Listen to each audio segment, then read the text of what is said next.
Hello everyone. सो जैसे कि आपको पता है कि एचटेट की टेंटेटिव डेट्स आ चुकी हैं 17 एंड 18 जनवरी। तो आपकी फॉर्म फिलिंग भी जल्द ही स्टार्ट होने वाली है। तो अब हम साइमल्टेनियसली एक दिन में 2 videos, I will try my best कि एक दिन में 2 वीडियोस हो जाएं, तो साइमल्टेनियसली स्टार्ट कर रहे हैं एचटेट की अब सीरियस प्रिपरेशन। मैं इकोनॉमिक बॉटनी पहले पढ़ाऊंगी क्योंकि इकोनॉमिक बॉटनी से हर साल 1 से 2 क्वेश्चन आपके पेपर में आते हैं। इस बार भी कॉटन पे आया था फाइबर, ठीक है, कि एपिडर्मल फाइबर किस में प्रेजेंट है कॉटन पे। एंड हम साइड बाय साइड ये प्रिपरेशन स्लाइड्स पढ़ेंगे क्योंकि आजकल ये प्रैक्टिकल बुक से भी क्वेश्चंस पूछने लग गए हैं। क्योंकि आप देख लो एचटेट 2023 में एक अपरेटस पे पूछा गया था, प्लांट फिजियोलॉजी में, एंड अभी जो रिसेंट वाला हुआ था उसमें डोनर इक्विलिब्रियम पूछा गया था। और ये सब जो कंसेप्ट्स होते हैं वो प्रैक्टिकल बुक से होते हैं। So let's begin with our topic. सबसे पहले जो हम प्रिपेयर्ड स्लाइड पढ़ने जा रहे हैं वो हम पढ़ने जा रहे हैं पैरामीशियम। तो जो पैरामीशियम है वो एक प्रोटोजोन है एंड इसकी आइडेंटिफिकेशन क्या है कि इसमें हम पढ़ेंगे कि जो पैरामीशियम है उसमें स्पेशल टाइप की रिप्रोडक्शन होती है। वो कौन सी टाइप की रिप्रोडक्शन होती है उसको हम बोलते हैं कॉन्जुगेशन। तो कॉन्जुगेशन क्या है?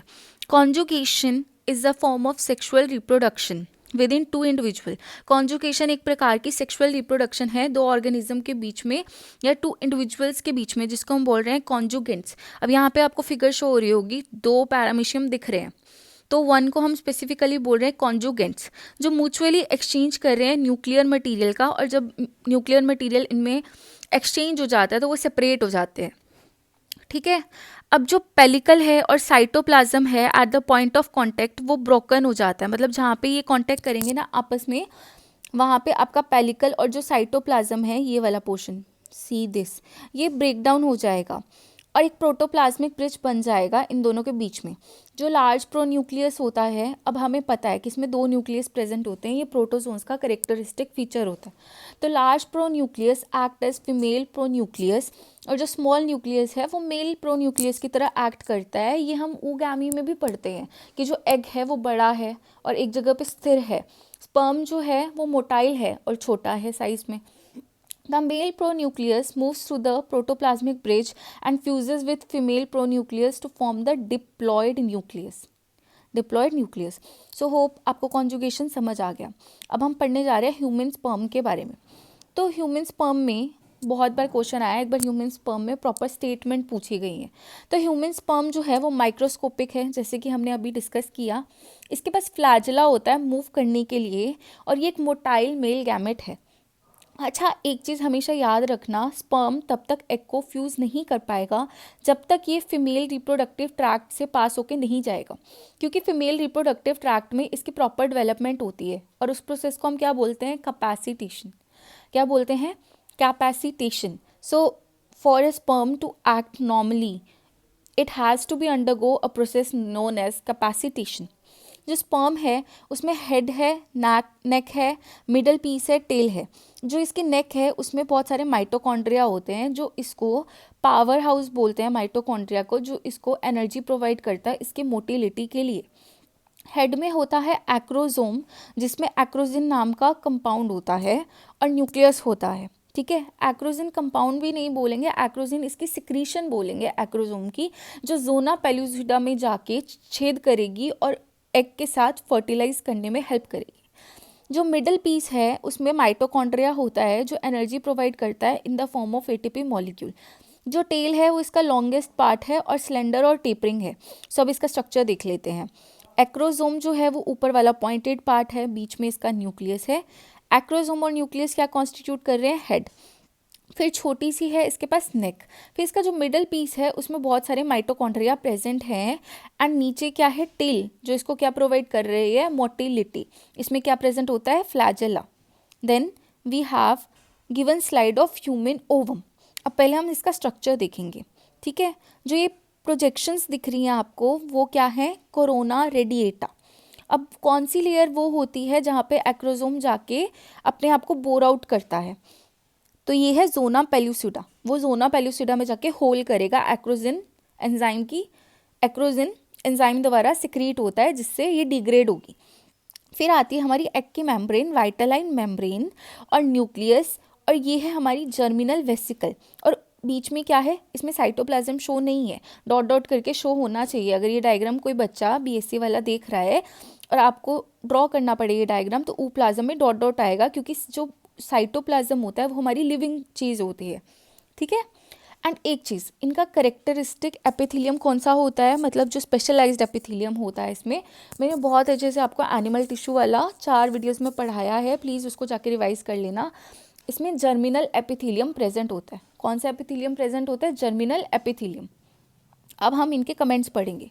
ह्यूमन ओवम जो है, यहाँ पे माइक्रोस्कोपिक गलत लिखा है, तो प्लीज़ इसको ठीक कर लें, मैक्रोस्कोपिक आएगा, और आएगा नॉन क्लीडोइक एंड अलेसिथल फीमेल गैमेट, ठीक है। ये वाली चीज़ ना यहाँ पे गलत लिखी हुई है, सो प्लीज़ इस फर्स्ट ऑप्शन को काट लेना। यहाँ पे लिखना ह्यूमन ओवम इज मैक्रोस्कोपिक, और यहाँ पे लिखना ये मैक्रोलेसिथल होता है, कि इसमें योक जो है वो ज़्यादा अमाउंट में प्रेजेंट होती है, जबकि ह्यूमन स्पर्म जो है वो हमारा अलेसिथल होता है। तो ये यहाँ पे गलत लिखा है, प्लीज़ इसको करेक्ट कर लेना। कोई भी बच्चा अगर इस वीडियो को सुन रहा है, प्लीज़ ये करेक्शन कर लेना, वरना पेपर में जाके गलती हो जाएगी। जो ओवम है वो 3 कवरिंग से सराउंड करता है, vitelline membrane, zona pellucida and corona radiata. जो साइटोप्लाज्म है एग का, वो लिविंग है, इसलिए हम उसको बोल रहे हैं ऊ plasm, and contains a large nucleus called the germinal vesicle. जो नैरो स्पेस है vitelline membrane and zona pellucida में, उसको हम बोल रहे हैं पेरीवाइटालाइन स्पेस। अब हम पढ़ने जा रहे हैं एंटमीबा हिस्टोलिटिका के बारे में। तो एंटमीबा जो है वो हमारा एंडोपैरासाइट प्रोटोजोन है, जो कौन सी डिसीज कॉज करता है, अमोइबियासिस और अमोइबिक डाइसेंट्री। तो ये तुमसे क्वेश्चन पूछा जा सकता है, which of the following is the causal organism of अमोइबियासिस और अमोइबिक डाइसेंट्री। तो वहाँ पे आपको पता होना चाहिए एंटमीबा हिस्टोलिटिका, और वो एक प्रोटोजोन्स है और एंडोपैरासाइट है, एक्सो नहीं है, मतलब बॉडी के अंदर जाके डिसीज कॉज करेगा। ये कहाँ पे लिव करता है, ल्यूमेन ऑफ लार्ज इंटेस्टाइन में, और फीड कहाँ पे करता है, एपिथेलियल सेल्स में। Okay, the infective stage of this parasite is trophozoite. कौन सी इन्फेक्टिव स्टेज है एंटमीबा हिस्टोलिटिका की, ये आपको लर्न करना है, ट्रोफोजाइट। जो सिम्टम है अमोइबियासिस के, वो क्या है, ulceration, bleeding, abdominal pain and stools with excess mucus. So that's all about Entamoeba histolytica. अब हम पढ़ेंगे थाइमस का ट्रांसवर्स सेक्शन।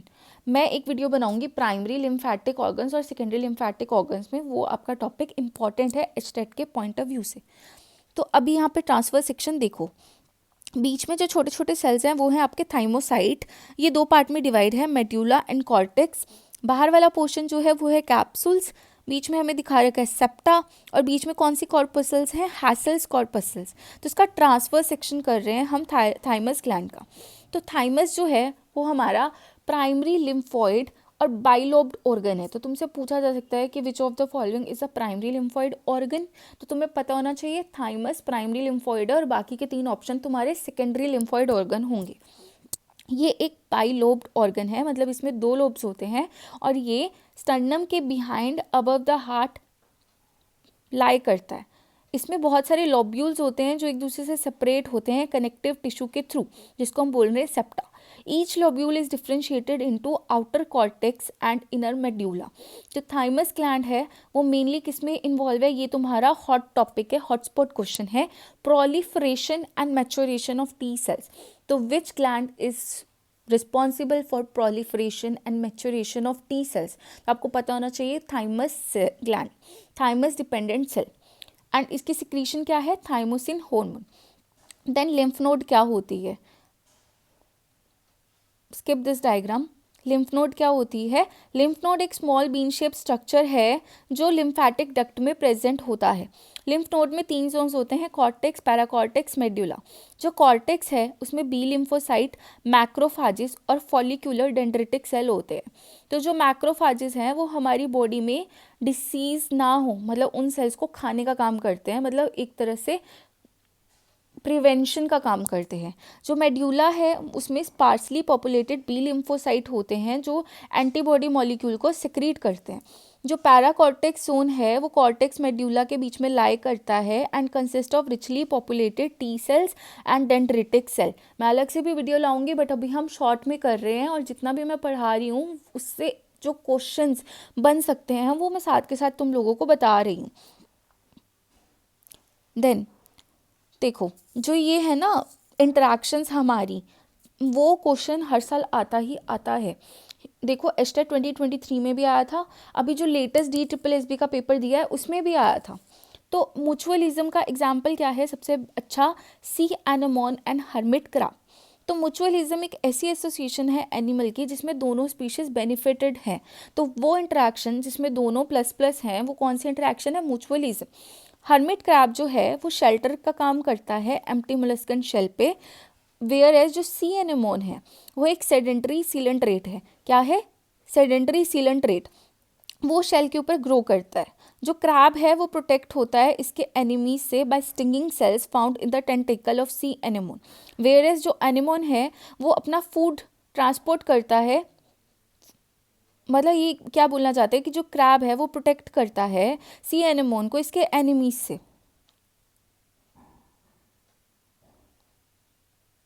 वेरेज एनिमोन जो है, मतलब इनका कहने का मतलब ये है कि जो सी एनेमोन है वो क्रैब को प्रोटेक्ट करता है अपने स्टिंगिंग सेल के थ्रू, और क्रैब जो है वो इसको खाना प्रोवाइड करता है। तो ये एक म्यूचुअल रिलेशनशिप है। Then we have commensalism of sucker fish, जिसको हम बोलते हैं इकेनिस ऑन शार्क। ठीक है, कमेंजलिज्म एक वो एसोसिएशन है जिसमें एक को बेनिफिट होता है बट एक को ना ही बेनिफिट हो रहा है ना ही कोई हार्म हो रहा है। तो जो डोर्सल फिन है सक्कर फिश की वो मॉडिफाइड किस में होती है, सक्कर में। तो तुमसे क्वेश्चन पूछा जा सकता है सक्कर फिश का कौन सा फिन सक्कर में मॉडिफाइड होता है, तो आपको पता होना चाहिए डोर्सल फिन। ये एक स्टिकी ग्रिपिंग स्ट्रक्चर है जो अटैच करने में हेल्प करता है बॉडी को लार्जर फिश, मतलब use to attach body of larger fish. इसमें एग्जाम्पल दे दिया शार्क। शार्क का साइंटिफिक नेम होता है स्कोलोडॉन, ठीक है, dog fish. In the association of the fish, इस एसोसिएशन में क्या होता है कि जो फिश है वो फ्री ट्रांसपोर्ट करती है और फूड शार्क को मिल जाता है। ठीक है, अब इसमें आज के लिए इतना ही है, कल मैं तुम्हें बाकी के ऐसे शॉर्ट्स में पढ़ाऊँगी, और हर एक जितने भी ये छोटी छोटी स्लाइड्स हैं हम पढ़ रहे हैं इनसे डेफिनेटली तुम्हारा कोई ना कोई क्वेश्चन ज़रूर फंसेगा। So this is important HTET series. So आप प्लीज़ इसको फोकस करें। एंड अब मैं थोड़े एग्ज़ाम्स की वजह से बिज़ी थी तो अब मेरे पास थोड़ा टाइम है, so I will try my best कि मैं तुम लोगों को अच्छे से पढ़ाऊँ और एटलीस्ट तुम लोग 50 स्कोर कर सको 60 में से। अगर तुमने 50 स्कोर कर लिया ना, अपना जनरल सेक्शन में तुम आराम से वो हो जाना। अपनी CDP अच्छी करो, मैथ्स अच्छा करो, रीजनिंग अच्छी करो, हिंदी इंग्लिश में कोई बात नहीं, 17-18 जितने नंबर बन रहे हैं, और हरियाणा GK में कम से कम 3-4 क्वेश्चन भी तुम्हारे अगर सही हो गए बहुत है। ठीक है, so all the best to you, and please सारे बच्चे अब अच्छे से लग जाओ, 1 महीना है, इस बार एचटेट करना ही है। So that's all for today. Please like share subscribe my channel Lifelogy Sensei.